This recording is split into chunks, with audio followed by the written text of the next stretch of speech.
Welcome to the Creative Playing Podcast Network. Join us as we review our favorite RPGs, collectible card games, MMOs, video games, PC games, and bring up interesting topics and things that we'd like to share with everyone.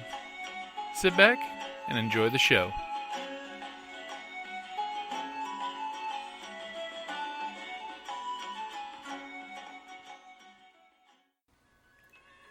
Hi, this is Kelly, aka Trixie from Ragnarok and Roll, a Scion to Ragnarok story, and Tilda Wimblewick from D&D Journey of the 5th Edition. First off, I would just like to say thank you to everyone for listening to our varied adventures, as well as for rating us on iTunes and RPGpodcast.com. If you haven't rated us yet, we would greatly appreciate it if you could. And if you're looking for more ways to support our efforts, we are now on Patreon, a great site where you can help us continue making more podcasts, as well as some special surprises for our patrons. If you can, please look us up at www.patreon.com/CPPN. Every little bit helps. And again, thank you for listening. Hey guys, Jim here from the Creative Playing Podcast Network. Yep, that's right, I've been playing Pokemon Go. So I figured if nothing else, I'd play it for a week and then let you guys know what my opinion on Pokemon Go is. But first, a public service announcement. In all seriousness, guys, it's Monday afternoon while I'm recording this. Yesterday night at one of the local areas, I was out doing some Pokemon Go hunting with a bunch of my friends, and we actually had a good time. We spent 2-3 hours screwing around, going around in circles, hitting little blue towers, dropping some lures, hitting the incense, catching lots of Pokemon, having laughs. By the way, go Team Instinct. And everybody started going home, end of the night. Well, we saw a bunch of other people with their nose glued to their phone, walking around the park, doing their thing.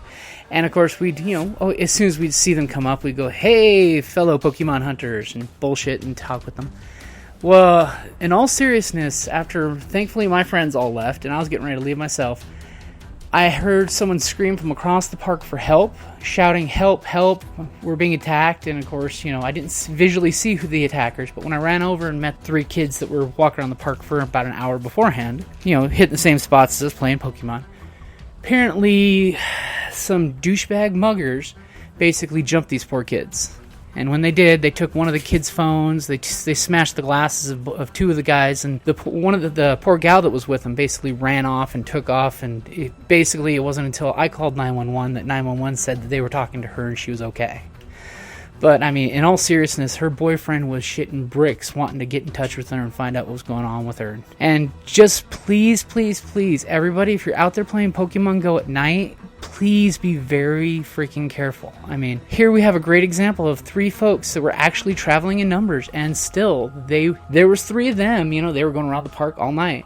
And they got outnumbered by some really, really not nice people that were pulling some, total dick moves, and the guys mugged him and got away with one of the phones. After I gave my comments to the police officers that showed up, and by the way, Tucson Police Department, you guys were amazing. You were there in less than 2 minutes. Not 3 911 calls happened, everybody coordinated, helicopter was there, 6 cop cars. It was an amazing response time. But, I just don't want anybody out there getting caught in the same situation as these 3 kids. Because, 2 poor guys, they got roughed up pretty good, shirts torn, glasses broken. One of them lost his cell phone. Just please, folks, be careful out there. Keep an eye on your surroundings. Don't keep your nose glued to your phone. Travel in numbers. If you're going to be out there at night, please bring a flashlight, because if not only is it a tool for light, it's also a weapon for self-defense if need be. And, one of the big things is I noticed a lot of people that the last couple nights when I do my nightly jog at the park and stuff, their nose is glued to their phone. They're not even acknowledging people walking up around them. So my personal best advice, use good situational awareness. Be aware of what's going on around you. And anytime, if you're playing Pokemon Go, eye-to-eye contact with anyone that gets within 20 feet of you and acknowledge them that you know that they are there, and that way you're making face contact so they can realize that you can ID them if anything ever happens. So just, please be aware of your surroundings, be very careful. Apparently Team Rocket is not the only thing out there you got to worry about when you're playing Pokemon Go.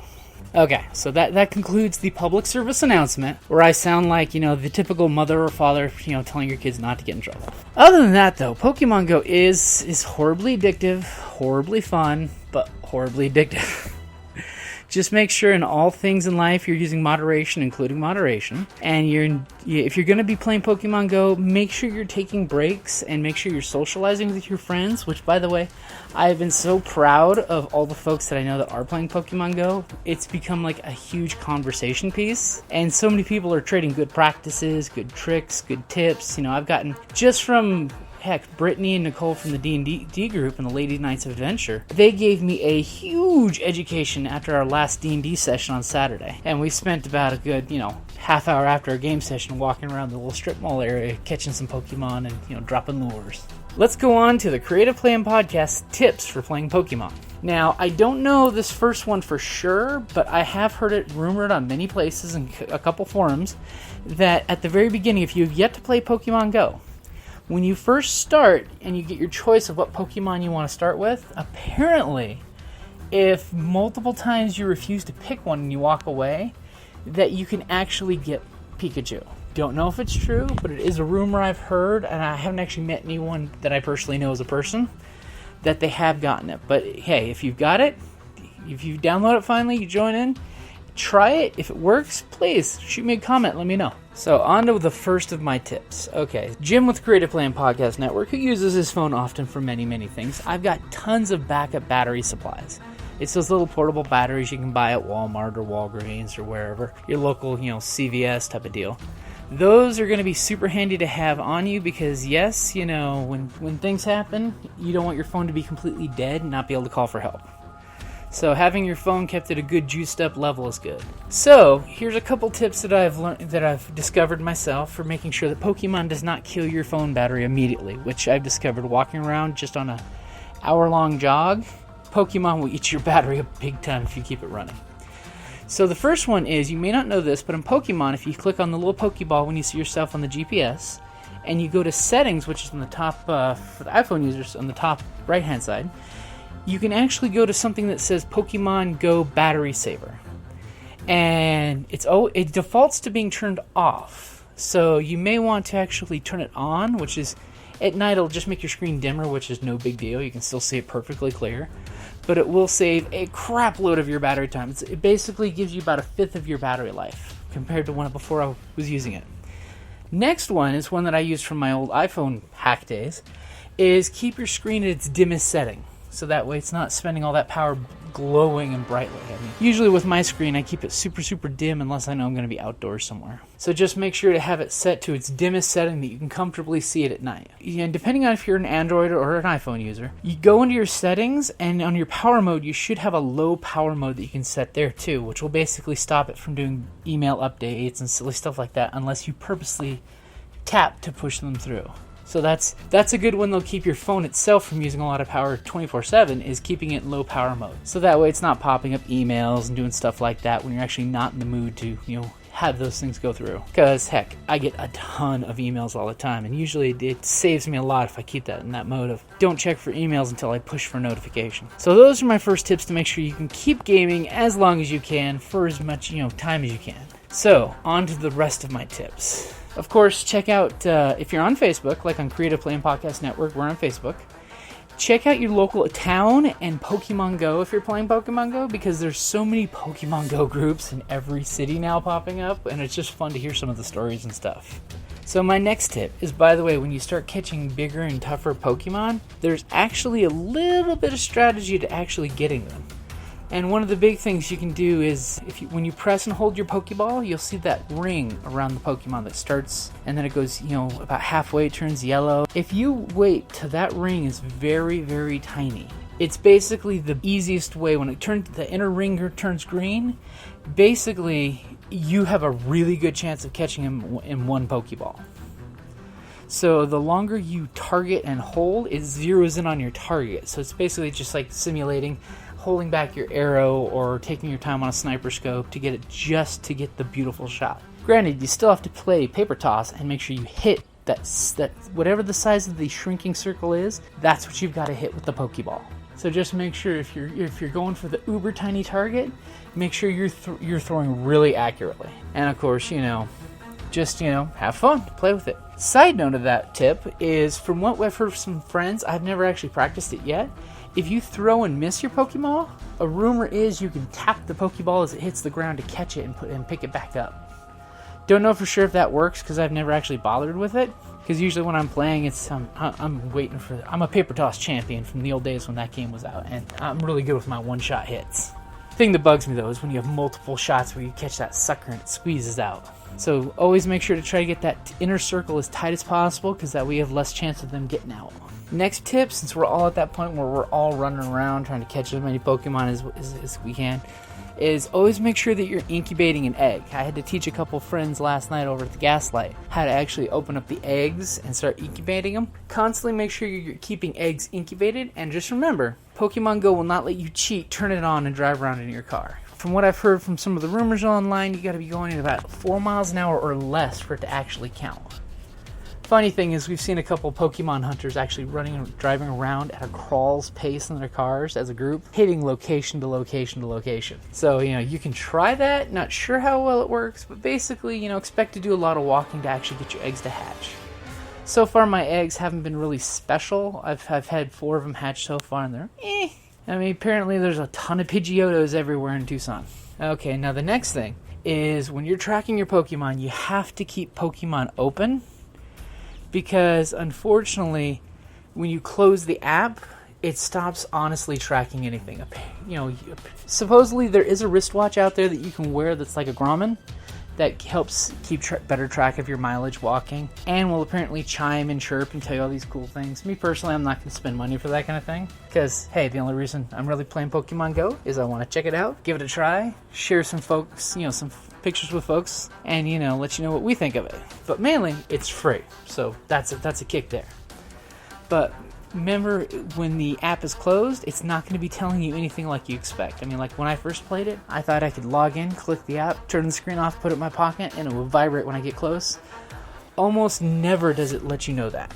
And again, if you are walking around with your phone in hand lit up, please be careful of your surroundings, because you never know if somebody sees your phone and wants to take it.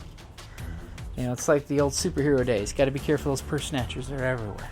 The next big tip, something I found out when I was doing our thing, going for burritos one night after my jog, is that if you're wanting to take over a gym, you literally have to beat the rival team into the ground to get the gym to be taken over. So if you can be the first one to grab a gym, do it. It is great because you can hold it. And not only if you can hold the gym, you actually get free swag while you're holding the gym. So make sure you can get a gym and hold it for at least 24 hours so that way you can get some swag.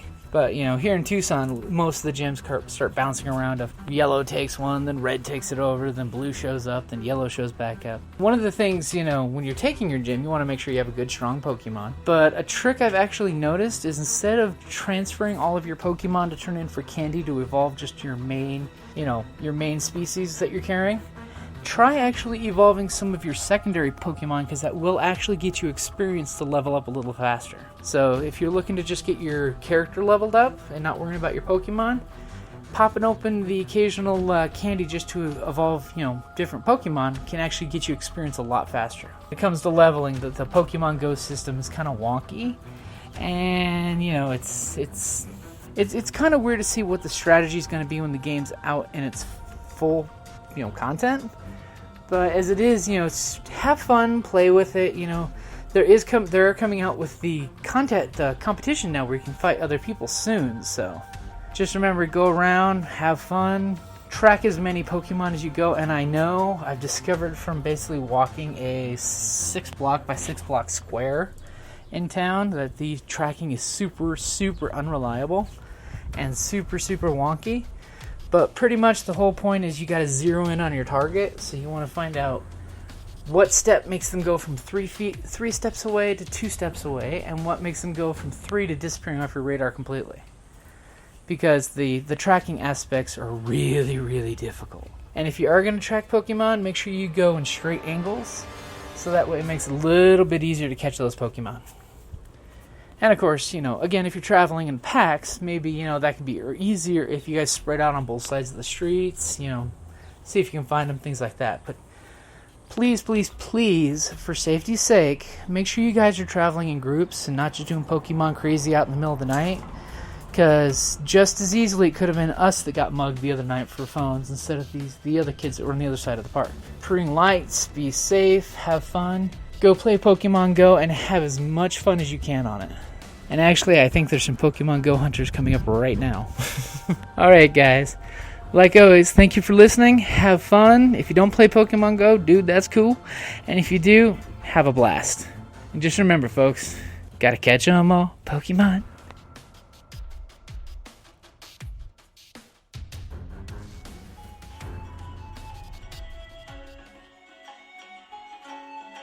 Thank you for listening to the Creative Play and Podcast Network.